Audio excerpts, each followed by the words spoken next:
금품 재판을 받고 있다고 전략지역을 요청했다는 공관위 결정, 이거는 승복할 수 없습니다. 받아들일 수 없습니다. 그 근거가 무엇인지, 기준이 무엇인지 분명히 밝혀야 될 것입니다.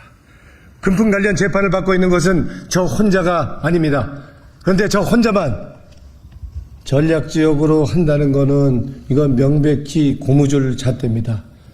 이거는 시스템 공천이라도 할 수가 없는 것입니다. 이거는 공천 전형이고 공천 독재를 하지 않을 수가 없습니다. 이건 당의 횡포입니다. 저희 지역에는 8명의 후보가 있습니다.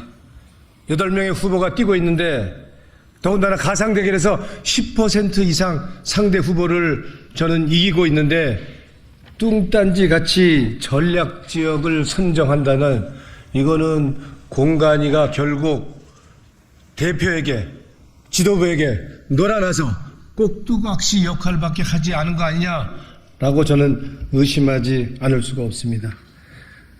전략 지역이라는 것은 우리 국회의원이 불출마를 하거나 사고지역이 될 경우에 한해서 전략지역이 되는 것으로 당규에는 되어 있습니다. 그런데 마포갑은 거기에 어디에도 해당되지 않고 있습니다. 경쟁력이 상대 후보보다 10% 이상 높은 현역 의원이 있고 나머지 후보들이 7명이나 더 있는데도 불구하고 이거를 무슨 기준으로, 무슨 근거로 이거를 전략지역으로 했는지에 대해서 공관위는 분명하게 밝혀야 할 것입니다. 당대표가 공관위를 허수아비로 내세워서 이거는 심각하게 당규를 위반한 행동이다, 권한을 남용한 행동이다, 전 이렇게 규정하지 않을 수 없을 것입니다. 마포갑 전략지역 지정은 인위적인 배제, 불공정 공천, 밀실 결정, 불투명 공천의 최종판이다, 이렇게 봅니다.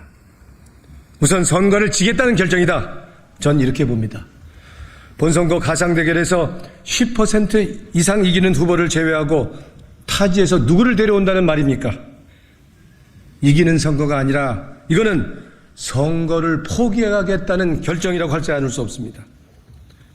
이거는 당이 이기는 선거가 아니라 이재명 후보를 지키려는, 이재명 대표를 지키려는 이재명 대표 측근 신기를 하기 위한 이런 공천이다라는 선거의 본심을 드러낸 거다, 이렇게 보입니다. 절차적으로도 이거는 분명히 하자가 있습니다. 작년 5월달 당원투표로 정한 특별당규를 무시하고 밀실 결정을 하고, 그리고 단규에도 없는 전략지역으로 정하는 것은 이거는 있을 수 없는 일입니다. 저는 이 전략지역 지정과 관련해서 어떤 이유로, 어떤 근거로, 어떤 기준으로 정했는지에 대해서 공관위에게 묻겠습니다. 저는 분명히 말씀드립니다. 이 결정은 받아들일 수 없습니다. 승복할 수 없습니다. 이 결정대로라고 한다면 우리는 이번 총선 이길 수 없는 결정이다, 전 이렇게 단언합니다. 그동안 지난주서부터 시작해서 규정에도 없는 컷오프 대상이니, 컷오프 가닥이니, 컷오프 방침이니, 이렇게 사실상 압박형 언론 플레이를 한 게 우리 당의 몇몇 사람들이었습니다. 근데 결국에는 이 공관위의 이름을 빌어서 그 결정이 결국 이런 식으로 시스템 공천이 아닌 이거는 특정인을 위한 사천이다, 이렇게 규정하지 않을 수 없습니다. 승복하지 않겠습니다.